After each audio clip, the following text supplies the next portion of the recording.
अभी अभी जिनने अपना विस्तार से विषय रखा, हमारे सुयोग्य मंत्री खेल एवं कोऑपरेटिव मिनिस्टर श्रीमान विश्वास सारंग जी, लोकप्रिय महापौर श्रीमती मालती राय जी, हमारे भोले भाले विधायक आतिफ अकील जी, इस अवसर पर हमारे जनप्रिय नेता और हमारे MIC के मेंबर पार्षद जिला अध्यक्ष श्रीमान रविंद्र यती जी, किशनलाल सूर्यवंशी जी, हमारे युवा नेता और प्रदेश भाजपा के मंत्री श्रीमान राहुल कोठारी जी, DRM कटारिया जी, अन्य रेलवे के सभी अधिकारीगण, इस अवसर पर आप सब आगंतुक माता बहनों, पत्रकार साथियों, मित्रों, बदलते दौर में क्या क्या कितने कम समय में बदलता है। रेल से पाला तो आज़ादी के पहले से था, लेकिन रेल को लेकर के 11 साल में जो क्रांति हुई, मैं सच में यशस्वी प्रधानमंत्री श्रीमान नरेंद्र मोदी जी को बधाई देना चाहता हूं। जोरदार अभिनंदन करें माननीय नरेंद्र मोदी जी के लिए।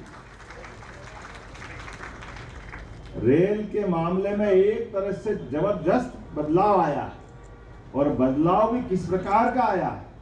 रेल का समय पे आने का तो मामला जो आया वो तो हम समझ ही सकते, लेकिन रेल में रेल के डब्बे, रेल के डब्बों के रंग, रेलवे स्टेशनों की हालत, हमारे सभी प्रकार के सुख सुविधाओं के साथ दुनिया के अंदर अच्छी से अच्छी रेल जहाँ चलती है, उससे कंपटीशन करते हुए एक तरह से हमारे यहाँ भी वो सब कुछ आ रहा है जिसकी कल्पना करना मुश्किल जाता है। कभी कोई सोच सकता कि मेट्रो ट्रेन हमारा इंदौर में चालू हो गई, भोपाल में भी अक्टूबर तक मैं निमंत्रण दे के आया हूँ। जोरदार अभिनंदन करें, भोपाल में भी ये सौगात बहुत जल्दी मिलने वाली है। और केवल मेट्रो नहीं, वंदे भारत के डब्बे, उनकी व्यवस्था और मेड इन इंडिया। सबसे अच्छी बात यह है कि हाँ, हमारे अपने देश के अंदर निर्मित और हाई स्पीड रेल। अब तो आने वाले समय में जैसा कि बुलेट ट्रेन की बात है, मुंबई और अहमदाबाद के बीच जिस गति से काम चल रहा है, वो दिन दूर नहीं है जब हमारे बीच ये भी एक नई ट्रेन, जो बुलेट ट्रेन 300 किलोमीटर से ऊपर रफ्तार से भारत में चलती दिखाई देगी। आज 2 पटरी तो हम सब समझते हैं ब्रॉड गेज की, लेकिन अब तो भोपाल तक और उधर दिल्ली के रास्ते नागदा होकर रतलाम तक 4-4 ट्रैक का डलना, ये वाकई अद्भुत है। अकेले अपने मध्य प्रदेश के अंदर 1 लाख करोड़ की योजनाएं रेलवे चला रहा। जोरदार अभिनंदन करें, 1 लाख करोड़ रुपए। और जिस प्रकार से माननीय मोदी जी का विजन है, और माननीय अश्विनी वैष्णव जी रेल मंत्री हैं, आप सुबह कागज तो शाम तक डिस्पोजल, उससे संबंधित जो प्रगति कर सकते हैं वो त्वरित गति से तुरंत बताते हैं।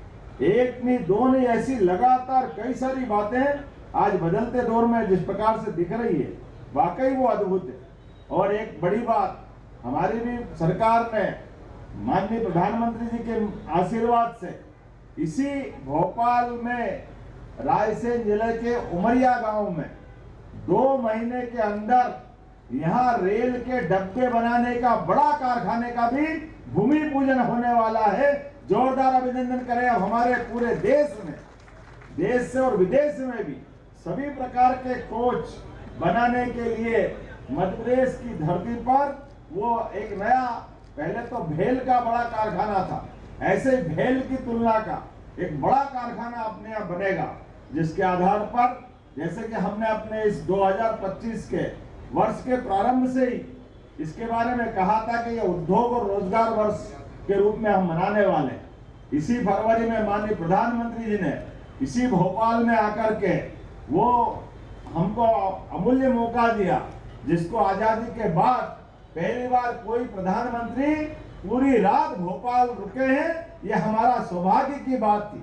और GIS के माध्यम से 30 लाख करोड़ के निवेश, 21 लाख युवाओं को रोजगार के अवसर, कभी कल्पना नहीं करी थी। इतना जबरदस्त रूप से रिस्पांस मिला, और सभी क्षेत्रों में महिला, युवा, गरीब, किसान, सब वर्गों की बेहतरी के लिए। और अब हम तो पूरे महीने पूरे साल अलग अलग आयोजन कर रहे हैं सभी मंत्रालयों के माध्यम से। बीते साल पूरे संभाग में रीजनल इंडस्ट्री कॉन्क्लेव करते हुए हर महीने हम रोजगार के लिए बड़े पैमाने पे मिलते थे, लेकिन अब तो अभी परसों ही 27 तारीख को MSME डे है। उस आधार पर रतलाम जो हमारा आदिवासी अंचल झाबुआ और धार से लगा हुआ है, यहाँ हमारा अपना उद्योग संवर्धन का पूरा दिन समर्पित होने वाला है। इसके साथ साथ ऐसे कई और मौके आ रहे हैं, लगातार एक के बाद एक। IT का सेक्टर हो या इंडस्ट्री का कोई सेक्टर, हेवी इंडस्ट्री हो, MSME हो, लघु कुटीर उद्योग हो, हमारे अपने हेल्थ के अलग अलग प्रकार के काम हो, एक के बाद एक पूरे देश में भारत की अपनी जो वर्तमान की प्रगति माननीय प्रधानमंत्री के माध्यम से चल रही है। मध्य प्रदेश भी कदम से कदम मिलाकर लगातार उस दिशा में बढ़ रहा है। इसीलिए आज जहां हम आए हैं, वाकई ये भोपाल तो भोपाल है, ये इसका पुराना स्टेशन और जो व्यवस्था जुटाई है, जोरदार अभिनंदन का। क्या यात्रियों की व्यवस्था बनी है, जाकर देखोगे तो अच्छा लगेगा। एयरपोर्ट को भी मात करने वाला। क्या आप एक आधे घंटे बैठने की इच्छा हो जाए तो रेल नहीं जा रही, तो रेल की चिंता करना पड़ेगी, तो 1 घंटे भी बैठो पता नहीं चलने वाला। और 50 रुपये में अपने आम आदमी के लिए, अदरवाइज रेलवे स्टेशन पे बड़ा मुश्किल है। रेल आ रही है, वो जगह खड़े होने की रहती नहीं है, समय कैसे पास करें। आप सारी सुख सुविधा के साथ, और 100 रुपये में VVIP व्यवस्था, उसमें भी आपने क्या रिफ्रेशमेंट भी रख दी, चाय पानी भी आप कर सकते हैं। ये जो एयरपोर्ट की सुविधा, रेलवे स्टेशन की सुविधा, बस स्टैंड की सुविधा, ये जो हमारी अपनी आम जरूरत है,